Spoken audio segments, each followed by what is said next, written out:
Hey guys, welcome back.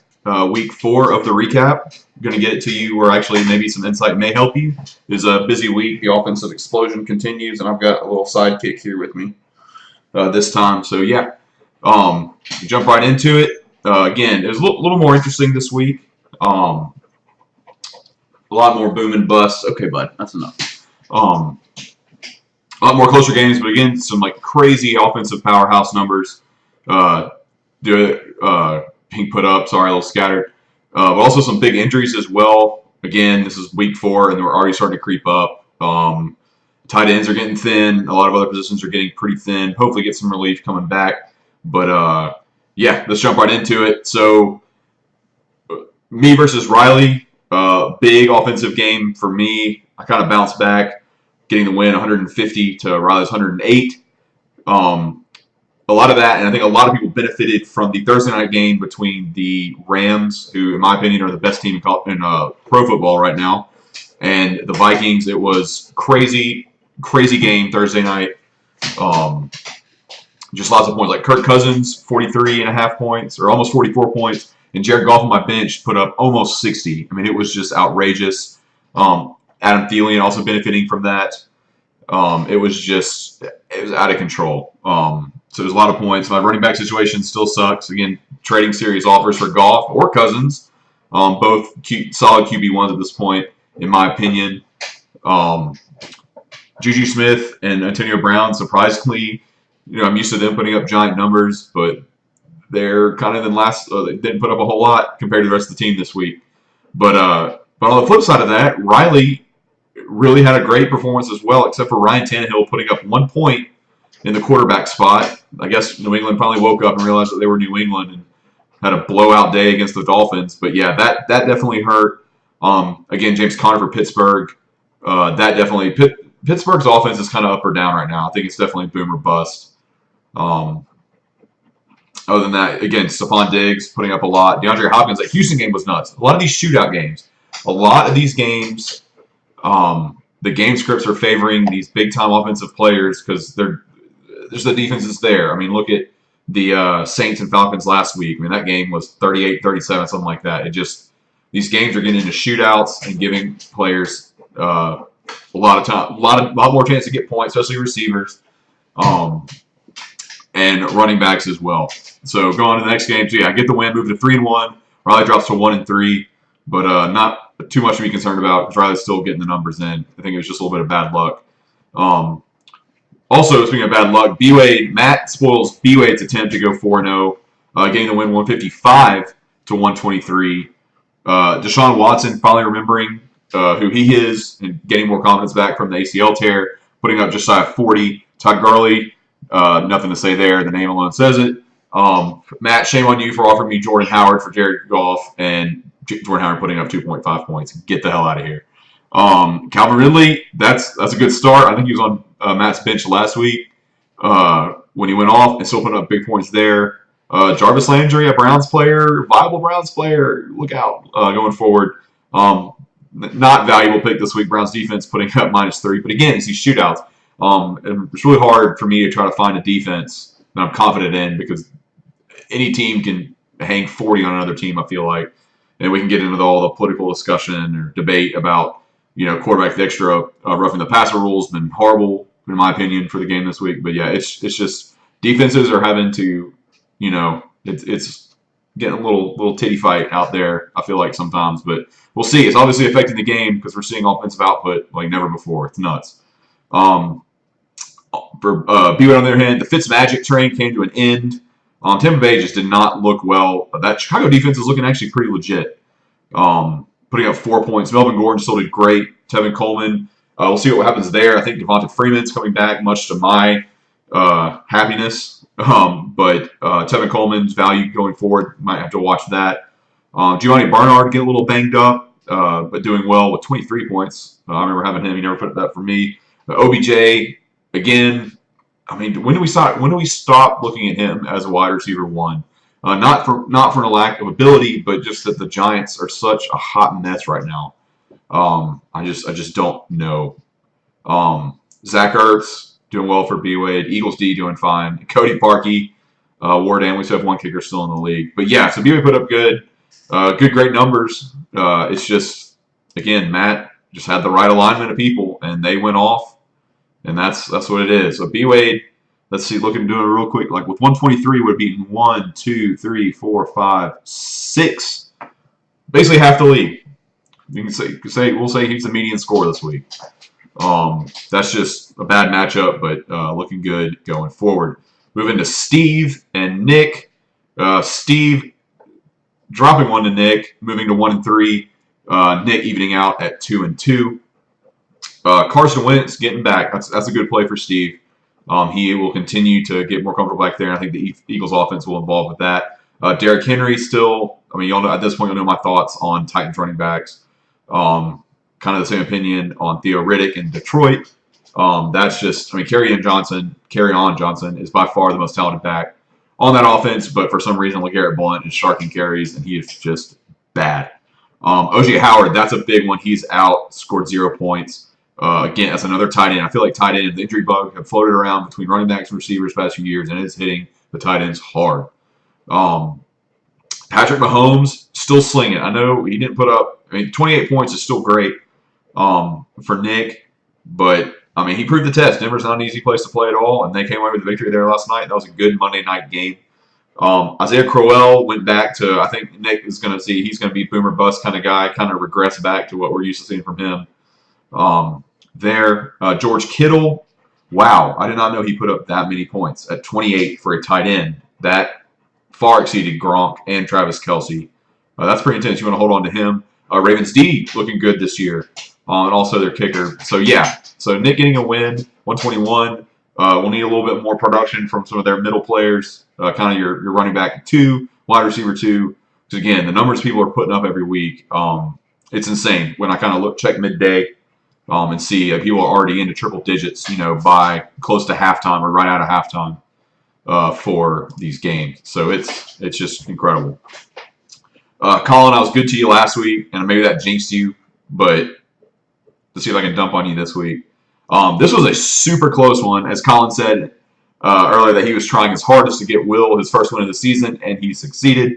But looking at, again, going back to the Giants, kind of a hot mess. Eli Manning still getting a few points, 18, but it's hard.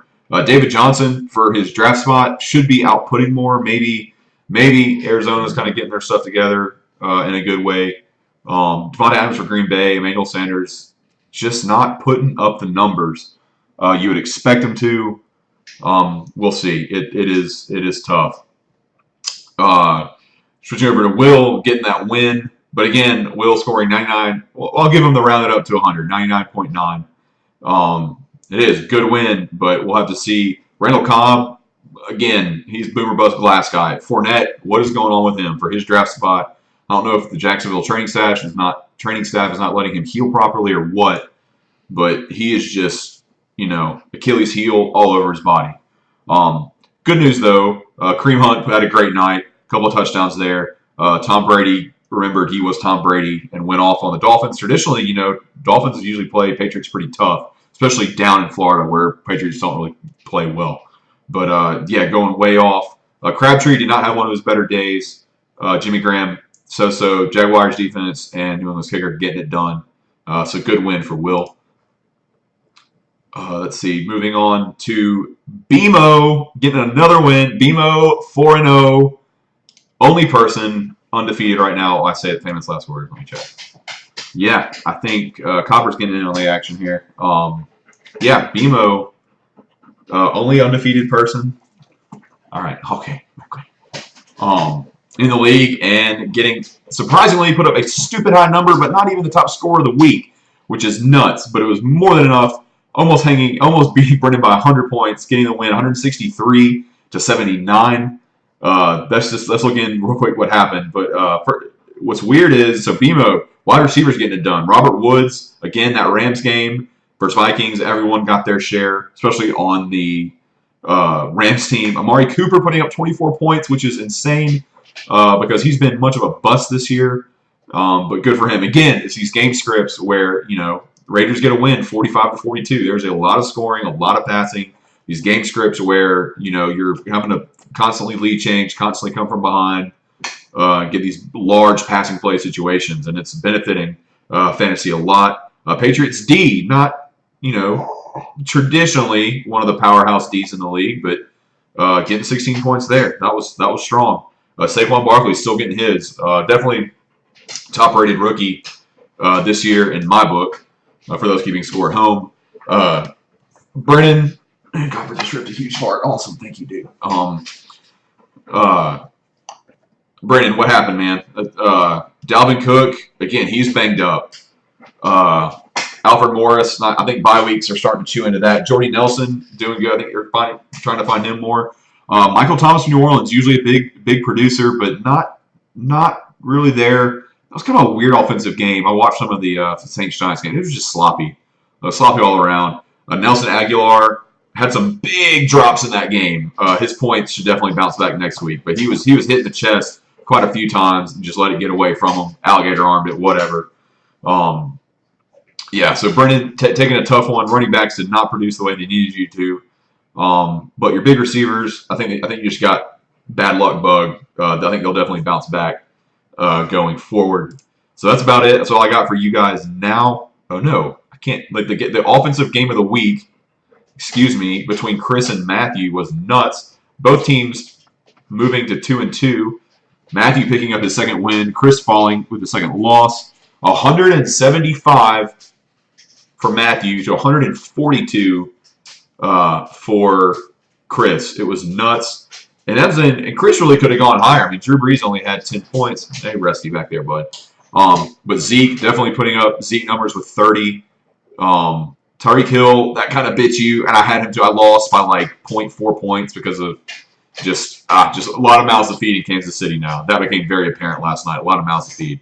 But Brandon Cooks, another feast from the Thursday night game. Packers D, I look at this, I'm like, how did Buffalo beat the Minnesota Vikings? But they did, getting a ton of points. Mason Crosby putting up huge kicker points. Chris was really close. If Drew Brees has a usual game, if Gronk has a usual game, I mean, this might be 175 to 174 kind of game. It was nuts. And then moving over to Matthew's just buzzsaw of an offensive performance. Matty Ice, struggled the season, but putting up 40 points. They're right at it. And again, that was the shootout with Cincinnati yesterday. Andy Dalton kind of woke up too. Alvin Kamara, I think I read on the Fantasy Football subreddit that for the first 4 games, he's broken a record for standard points, or for fantasy points in standard and PPR leagues, single PPR leagues. It's just crazy. 41. Alex Collins, for kind of a Baltimore running back, he's slowly becoming the man to go to with 9. But James White, a New England running back, putting up 27. Just insane. AJ Green getting his again. Kind of benefited from the shootout with Atlanta. Bears D being Khalil Mack and others. It's just nuts right now. And then Will Lutz for New Orleans, the kicker, all double digits. The only thing there, I mean, Austin Hooper, tight end for Atlanta. He's kind of a boomer bust player. But yeah, that's 2.4. But everyone else, just nuts. It is. And Matthew, it's a good win, but it's crazy. I'm looking at Chris's scores and what people usually put up, and it's that might have been our first 200 game. It would have been really close. But so congratulations everybody. For those who lost close ones, probably bounce back. I'm hoping he'll bounce back, except not against me next week. Speaking of next week, looking for this Thursday and beyond, B-Wade and I have a tough one. That's going to be a good one to me. I'm expecting B-Wade to bounce back big. We'll see what the bye weeks are doing. Riley and Will square off. Hopefully, one of those teams will get their second win of the season. Brennan and Colin. Maybe Colin can be nice to Colin again this week. I don't think I was too mean this time, but we'll see. Matthew and BMO, which is going to be a great matchup. BMO's undefeated. Matthew only has 2 wins. After that performance, we'll see if Matthew will continue that run, kind of like he's getting into that rhythm like he did last year. It's going to be crazy. So that's going to be definitely one to watch next week. Nick and Matt go toe to toe. That's going to be a good one. Winner of that will go above 500 with their 3rd win. And finally, Chris and Steve will be a good one there. Maybe Steve can get to 2 wins, not quite 500, and Chris will get above 500 with a win there. So, yep, be sure to set your lineups. We are in the middle of the bye weeks. We're just starting out. It's not fun, I know, but work the waiver wire. Watch your injuries. They're everywhere now, just like every year. But, yeah, hope y'all have a great week, and I will talk to y'all next time. See ya.